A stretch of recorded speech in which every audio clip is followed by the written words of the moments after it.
अभी रिकॉर्डिंग शुरू कर लिया करें, ठीक है। तो इस चीज को हम लोग प्रिसाइजली एरेनियस कॉन्सेप्ट में एरेनियस एसिड बोला करते हैं, ठीक है। बस इसमें ये चीज ध्यान रखना है, ये पार्ट एक्वस मीडियम, बिना मीडियम प्रोवाइडेड हम लोग यहाँ पे डिफिनेशन डाल नहीं सकते। जैसे इसके अगले वाले जब कॉन्सेप्ट में जाएंगे हम लोग, तो वहां पे भी तुमको एसिड का डेफिनेशन सेम टाइप का मिलेगा, बट एक छोटे से डिफरेंस के साथ वहाँ एक्वस मीडियम निकल के नहीं आएगा। तो इसलिए ये एक्वस मीडियम का टर्म थोड़ा ध्यान रखते हुए काम करना है।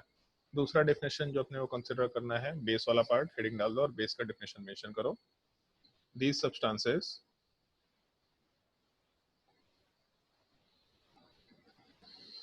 gives OH minus ions, और इसके ब्रैकेट में लिख लेना OH माइनस आयन को हम लोग हाइड्रोक्सिल आयन बोलते हैं।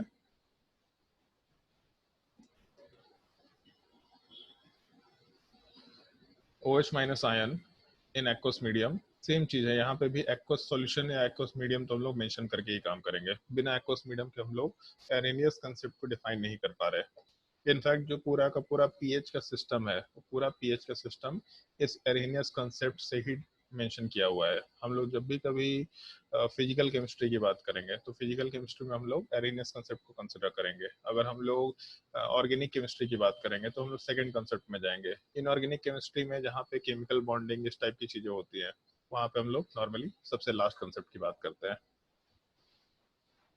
तो जैसे अगर हम लोग एग्जांपल्स की बात करें, एसिड वाले पार्ट में एग्जांपल, तो HCl हो सकता है जो H+ दे सकता है, CH3COH बचपन से सुनते आ रहे हैं इस चीज को, H2SO4 कंसिडर कर सकते हैं, सल्फ्यूरिक एसिड या फिर फॉस्फोरिक एसिड H3PO4 वाला पार्ट, या फिर SCOH फॉर्मिक एसिड, इस तरह के मल्टीपल एग्जांपल हम लोग मेंशन कर सकते हैं। ऑल्दो एक और छोटा सा क्लासिफिकेशन है जो हम लोग को ध्यान रखना होता है, शायद ये वर्ड भी सुना होगा कहीं पे, मिनरल एसिड्स और दूसरा ऑर्गेनिक एसिड्स। ये वर्ड सुना है किसी ने? बताओ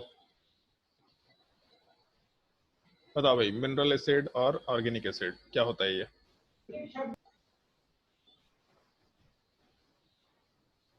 बोल ही नहीं रहा कोई। सर मिनरल एसिड शायद वो है ना जिसमें ये हाइड्रोजन आयन से मतलब एसिड की कंटेंट ज्यादा रहता है और वाटर कम रहता है। नहीं, ऐसा कुछ नहीं है। मिनरल का क्या मतलब है इसमें फिर?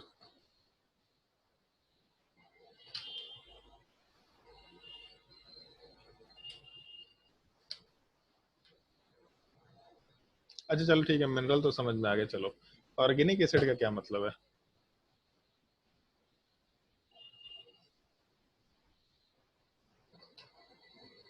सर जो एसिड प्लांट्स या एनिमल से ऑब्टेन होता हो। जो एसिड ऑर्गेनिज्म से ऑब्टेन होता है, वो प्लांट हो या एनिमल हो, ऑर्गेनिज्म हाँ मतलब लिविंग ऑर्गेनिज्म, उसमें प्लांट हाँ भी आता है। Living organism. तो जो ऑर्गेनिज्म से ऑब्टेन होता है, वहाँ पे हम लोग ऑर्गेनिक कंपाउंड्स की बात करते हैं या फिर ऑर्गेनिक एसिड की बात करते हैं। जो भी एसिड्स मिनरल से ऑब्टेन होते हैं, उन सब चीज़ों को हम लोग नॉर्मली मिनरल एसिड बोला करते हैं, ठीक है। ये चीज़ थोड़ा ध्यान रखते हुए काम करना है। जिसमें जैसे HCl है, तो HCl वाला पार्ट मिनरल एसिड है। CH3COH वाला पार्ट इन जनरल प्लांट से ऑब्टेन हो सकता है, तो इस केस में इसको हम लोग ऑर्गेनिक एसिड बोलेंगे। फॉर्मिक एसिड एंड से ऑब्टेन होता है, इस चीज को हम लोग नॉर्मली ऑर्गेनिक एसिड बोलेंगे। H2SO4, H3PO4, बेसिकली जहाँ भी कार्बन्स नहीं होते हैं इन जनरल, वो सारे के सारे मिनरल एसिड की ही कैटेगरी में आते हैं। Cl हो गया, H2SO4 हो गया, H3PO4 हो गया, सब मिनरल एसिड की कैटेगरी में हम लोग आराम से पुटअप कर सकते हैं, ठीक है। तो एक बेसिक डिफिनेशन है जिसको एसिड के एग्जांपल में हम लोग पुटअप कर सकते हैं, और उसका भी एक छोटा सा क्लासिफिकेशन मिनरल एसिड और ऑर्गेनिक एसिड बोला। सिमिलर टाइप से हम लोग एग्जांपल वाले पार्ट में बेसिस को कंसिडर करके चल सकते हैं, और बेस वाले पार्ट में जैसे NaOH हो गया, या फिर KOH हो गया, या फिर NH3 हो गया। बट एक चीज ध्यान रखना, NH3 लिखो या NH4OH लिखो, दोनों में कोई डिफरेंस नहीं है, ठीक है। ये पॉइंट एकदम बहुत क्लियरली ध्यान रखना। NH3 बोलो अमोनिया, या NH4OH बोलो अमोनियम हाइड्रोक्साइड, दोनों में कोई डिफरेंस नहीं है। और क्यों डिफरेंस नहीं है, इस चीज पे हम लोग थोड़ा आगे आएंगे, बट अभी के लिए ध्यान रखना, ठीक है। उसके अलावा हम लोग जैसे FeOH होल थ्राइस ले सकते हैं, इस तरह का पार्ट भी अपने बेस के जैसा बिहेव करेगा। तो इस केस में जैसे ये चीज ध्यान रखना, NaOH हो गया और KOH वाला पार्ट हो गया, इन तरह के बेसिस को हम लोग अल्कली बोला करते हैं। ये चीज थोड़ा ध्यान रखना। जो एस ब्लॉक होता है, तुम लोगों को पीरियोडिक टेबल में बताया था एस ब्लॉक वाला पार्ट, उसके अगर बेसिस होंगे that is called as alkali. मतलब नाम ही हम लोग केवल अल्कली बोलेंगे, बेसिस तो बोल ही रहे हैं बट अल्कली बोला करेंगे, और बाकी तो नॉर्मल एक बेसिस के जैसा एग्जिस्ट कर रहा है। और ये एक एग्जांपल ध्यान रखना, चाहे NH3 दे रखा हो चाहे NH4OH दे रखा हो, दोनों एग्जैक्टली सेम चीजें होंगी, ऐसा हम लोग कंसिडर करके काम करते हैं। तो जैसे मान लो कि हम लोग इन सब केसेस का डिस्कशन किए कि एसिड का मतलब जो H प्लस देगा, बेस का मतलब जो OH माइनस देगा, और एक्वस मीडियम होना चाहिए। तो एक्वस मीडियम का एक्चुअल में क्या रोल है, और उस रोल वाले पार्ट का हम लोग डिस्कशन करना शुरू करें कि एक्वस मीडियम का क्या सिग्निफिकेंस है, तो उसको हम लोग इस तरीके से कंसिडर कर सकते हैं। जैसे इन जनरल अगर हम लोग ऐसा कंसिडर करें, और इस चीज को ढंग से समझना, ठीक है, इस चीज को अभी के लिए बस रटने की कोशिश करना, और इसको आगे हम लोग आराम से समझा पाएंगे। जैसे मान लो H2O है, तो H2O वाले पार्ट को हम लोग जब डिसोसिएट करते हैं दो पार्ट में, तो एक H प्लस मिल सकता है और साथ ही साथ OH माइनस मिल सकता है। ये एक नॉर्मल डिसोसिएशन होता है, वाटर खुद से भी डिसोसिएट होकर ऐसे फॉर्मेट में जा सकता है, कोई दिक्कत नहीं है, ये नॉर्मल एक कंसिडरेशन है। अगर मान लो कि हम लोग कोई भी एक एसिड वाला पार्ट लेके चले या कोई भी एक बेस वाला पार्ट लेके चले, तो बेसिकली वो एसिड और बेस करता क्या है, तो एसिड और बेस वाटर के साथ कंबाइन करके मीडियम में आइदर H प्लस दे देता है और नहीं तो OH माइनस दे देता है। ये एक्चुअल में होता है, आइदर H प्लस देता है नहीं तो OH माइनस। कभी कभी ऐसा होता है कि जो H प्लस वाला पार्ट होता है, वो H प्लस वाला पार्ट जो किसी सब्सटेंस की तरफ से आया, वो H2O के साथ कंबाइन करके एक्चुअल में H3O प्लस के फॉर्मेट में रहता है। अभी के लिए इस चीज को ज्यादा समझना मत कि क्या है, बट इसको याद रखना, जैसे H प्लस है और H2O है, तो एक ऑक्सीजन हो गया, उसके अलावा दो हाइड्रोजन और एक तीन हाइड्रोजन, तो तीन हाइड्रोजन, एक ऑक्सीजन और एक पॉजिटिव चार्ज। तो अगर हम लोग एक H प्लस वाले पार्ट का कॉम्बिनेशन एक वाटर के साथ करें, तो उसके इसमें H3O प्लस का फॉर्मेशन होता है।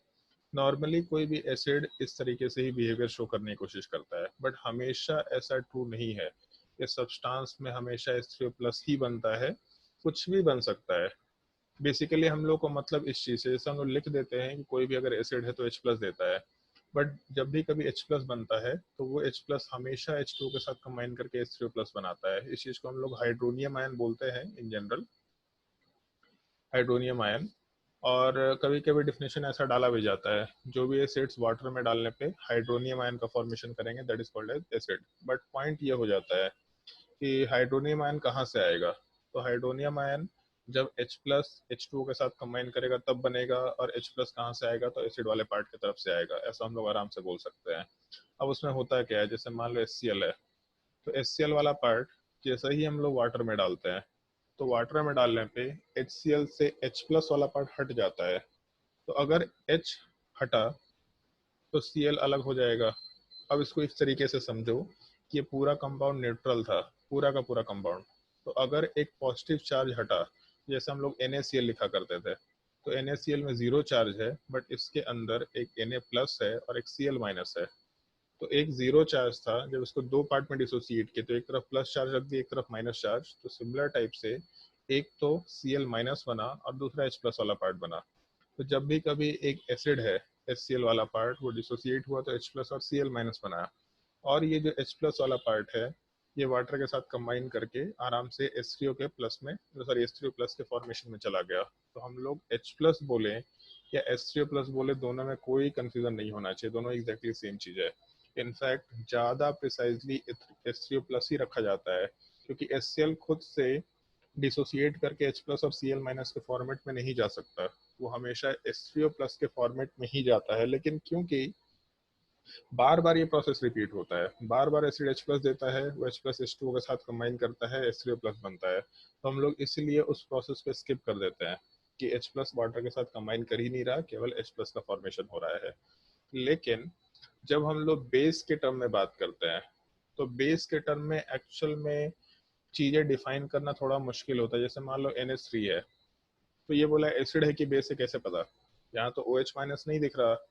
तो इस केस में जो सबसे पहला रिएक्शन लिखा था मैंने, ये पार्ट, ये H2 वाला पार्ट डिसोसिएट होकर के H प्लस और OH माइनस बना सकता है। इस रिएक्शन का थोड़ा यूज पड़ेगा अपने को, कैसे यूज पड़ेगा देखते हैं उस चीज पे। जैसे मान लो NH3 वाले पार्ट को वाटर में डाले, तो इस केस में जो H2O है यहाँ से H+ मिल सकता है और OH- मिल सकता है। सबसे सिंपल सा रिएक्शन है। और ये NH3 जो है ये अगर H+ के साथ कंबाइन कर ले तो शायद कभी कभी तुम लोगों ने सुना होगा NH3 वाला पार्ट NH4+ के फॉर्मेशन में कन्वर्ट हो सकता है अगर वो H+ के साथ कंबाइन करता है। तो नॉर्मली होता क्या है कि NH3 जब H2O के साथ रिएक्शन करता है तो उस H2O के H+ वाले पार्ट को अपने तरफ खींच लेता है।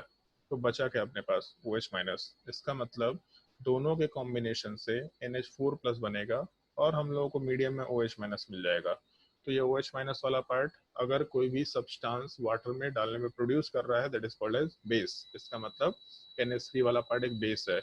लेकिन अभी जो ऊपर पॉइंट लिखा था मैंने कि NH3 बोलो या NH4OH बोलो दोनों सेम चीज है। तो ये सेम कैसे है? तो यहाँ से एक चीज कर सकते हैं, NH4+ और OH-, अगर ये दोनों पार्ट कंबाइंड फॉर्म में लिखे हम लोग तो NH4 OH को कंबाइन करने पे plus minus charge net charge 0 में कन्वर्ट होगा। NH4OH के फॉर्मेट में इस चीज को आराम से लिखा जा सकता है। तो इस चीज का थोड़ा तुम लोग को ध्यान रखना है। NH3 बोले या NH4OH बोले दोनों एग्जैक्टली सेम चीज है, क्योंकि NH4OH को वाटर में डालेंगे तो OH- मिलेगा, NH3 को वाटर में डालेंगे तो भी एग्जैक्टली उतना ही OH- मिलेगा। ये सब एक छोटे से कंसिडरेशन का हम लोग को रिएक्शन के फॉर्मेट में ध्यान रखना होता है। ये नोट करने लायक चीज नहीं है, बस समझने लायक चीज है। नोट करने लायक पॉइंट सबसे पहला ये होता है, in case of acid, note करते जाओ इस चीज को, in case of acids H3O plus formation या H3O plus ion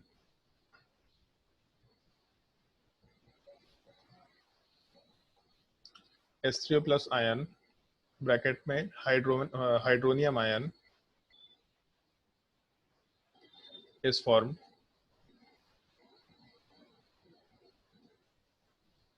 hydronium ion is formed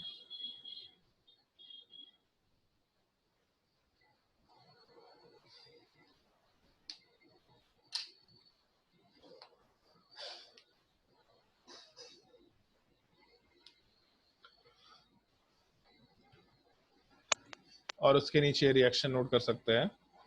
H+ वाला पार्ट H2O के साथ कंबाइन करके आराम से H3O+ बना सकता है। तो जो भी सब्सटेंस H+ देगा वो सारे सब्सटेंस वाटर के साथ कंबाइन करके बाय डिफॉल्ट H3O+ का फॉर्मेशन करने वाले हैं बाय डिफॉल्ट। ये रिएक्शन थोड़ा ध्यान रखना, क्योंकि ये रिएक्शन ध्यान रहेगा तो एसिड बेसिस एंड सॉल्ट के सारे रिएक्शंस को हम लोग आराम से डील कर सकते हैं। ठीक है सर, मेरा माइक नहीं चल रहा। कोई डाउट पूछना है क्या ईशान तुमको?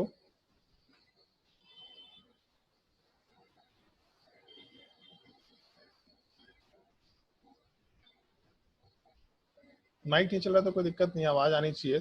कोई डाउट होगा तो फिर चैट में पूछ लेना, ठीक है?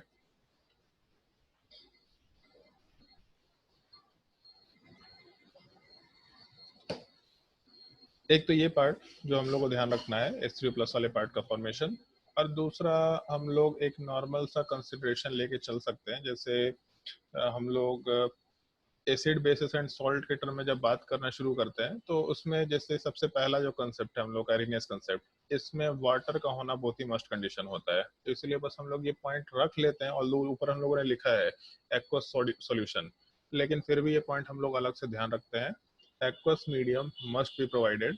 तो बस ये पॉइंट बस मेंशन करने के लिए लिख लो, aqueous medium must be provided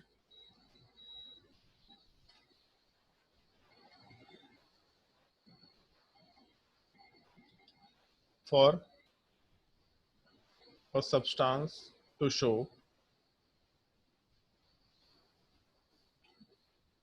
acidic behavior.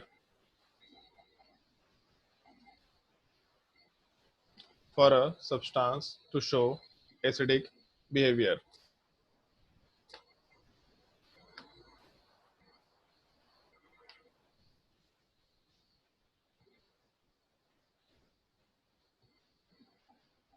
चलो ध्यान दो, जैसे पता नहीं एसिड बेसिस सॉल्ट टॉपिक पढ़ा है कि नहीं पढ़ा है तुम लोगों ने, बट देखना आज एनसीईआरटी में एक छोटा सा सवाल दे रखा है वहाँ पे कि जो लिटमस पेपर होता है सबको मालूम है, बचपन से चीज सुनते आ रहे हैं कि जो एसिड वाला पार्ट होता है वो लिटमस पेपर को रेड में कन्वर्ट करता है, बेस वाला पार्ट ब्लू में कन्वर्ट करता है।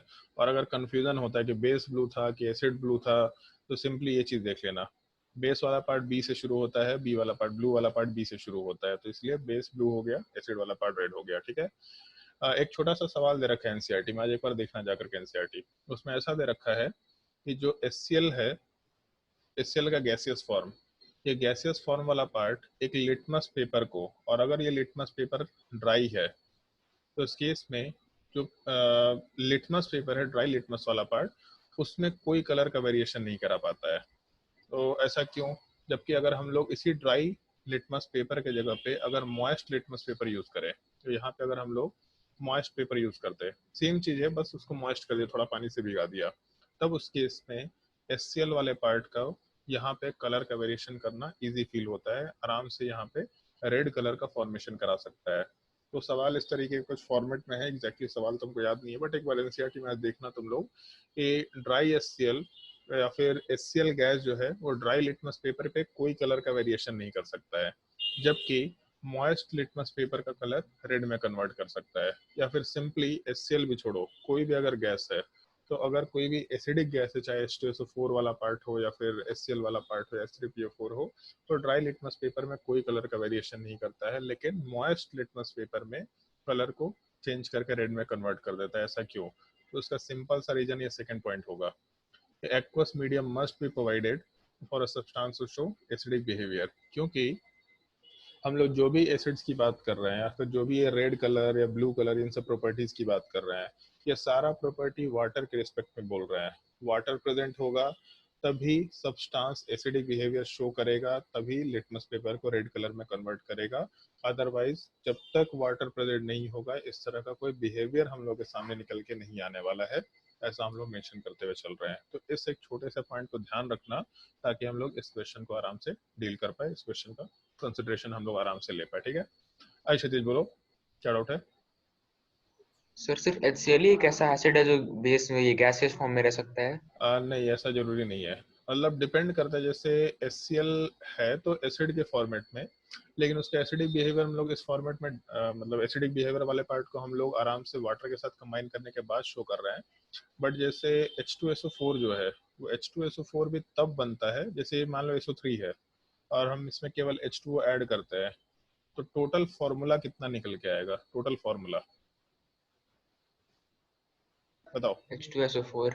H2SO4, तो इसको देख के एक चीज मालूम पड़ा कि जब तक SO3 गैस H2O के साथ कंबाइन नहीं करेगा, तब तक H2SO4 नहीं बनेगा।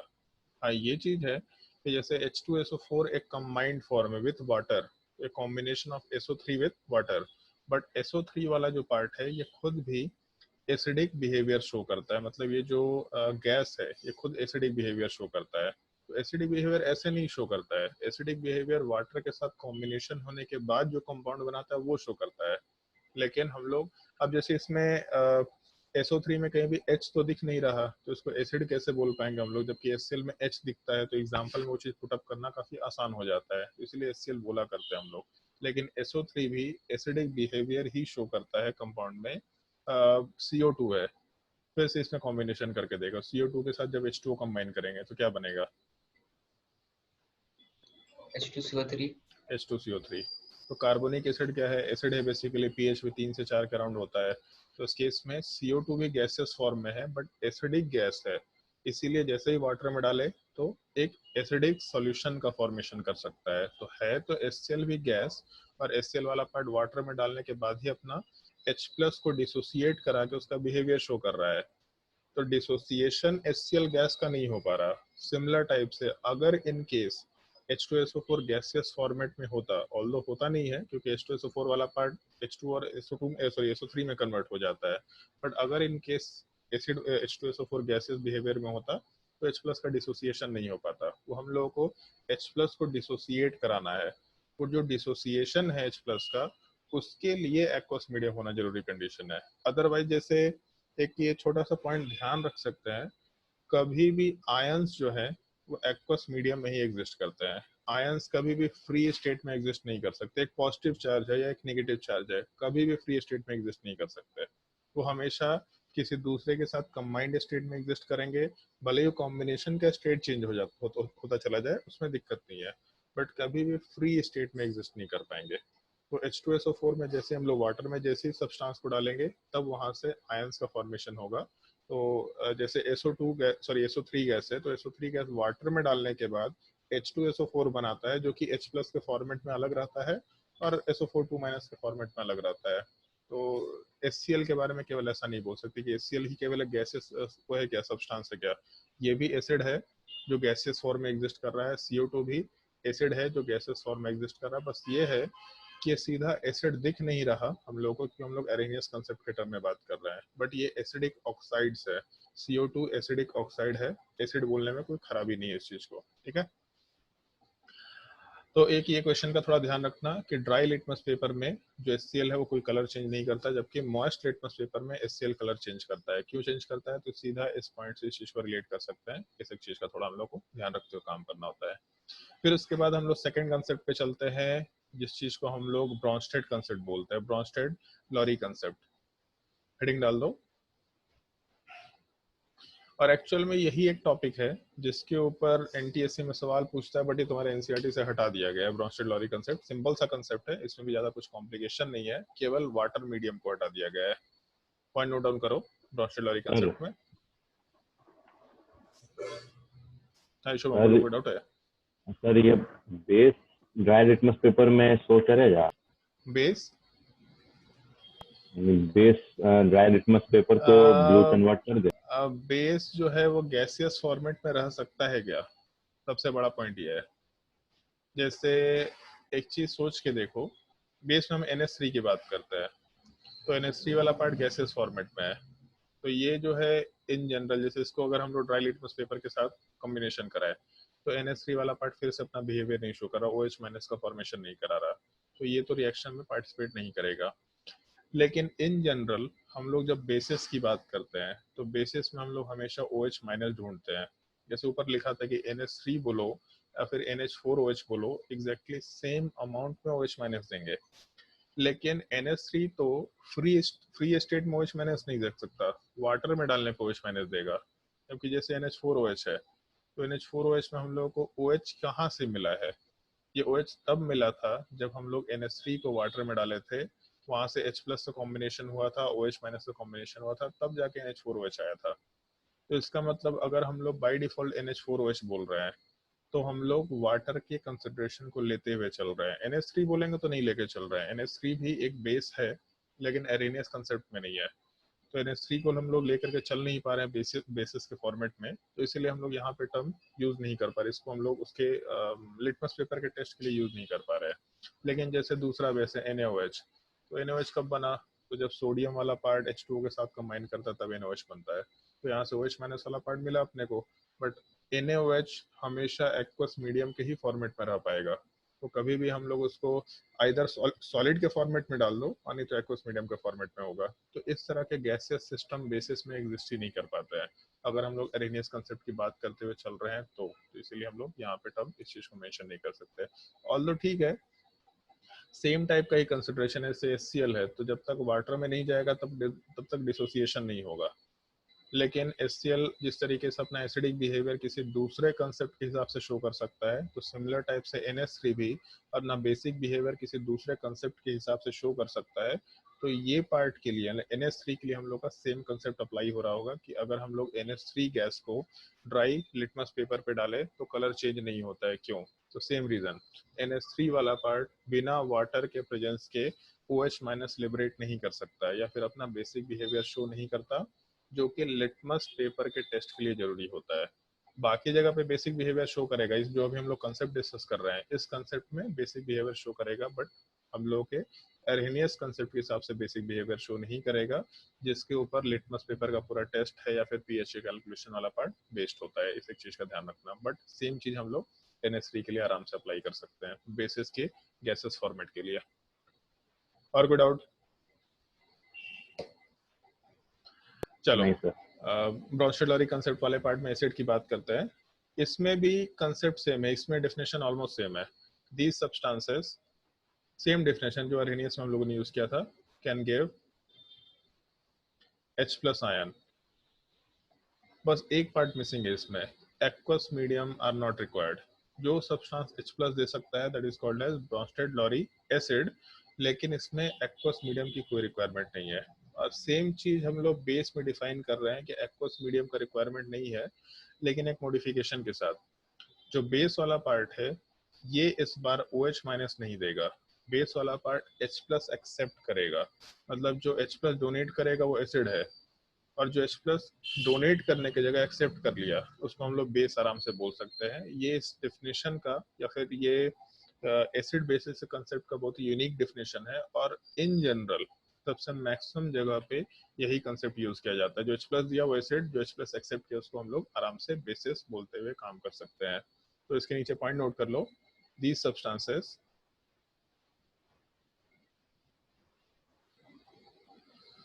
can give can accept H+ ions. These substances can accept H+ ions. यहाँ वाटर से मतलब नहीं है, इसलिए OH- से भी मतलब नहीं है, और ये बहुत अच्छा चीज है इस फॉर्मेट में, जो कि हम लोग नोट में भी आराम से नोट डाउन कर सकते हैं। पहला point, no aqueous medium is required.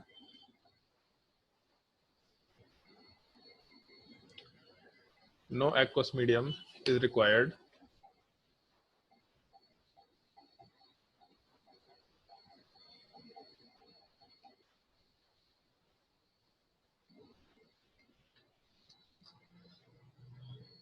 Second point, it is a relative concept. एक चीज सोच के बताओ, सवाल पूछ रहे हम,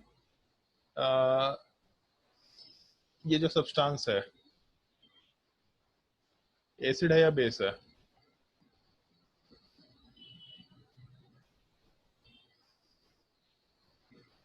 बताओ भाई कोई, H2CO3 एसिड है या बेस है?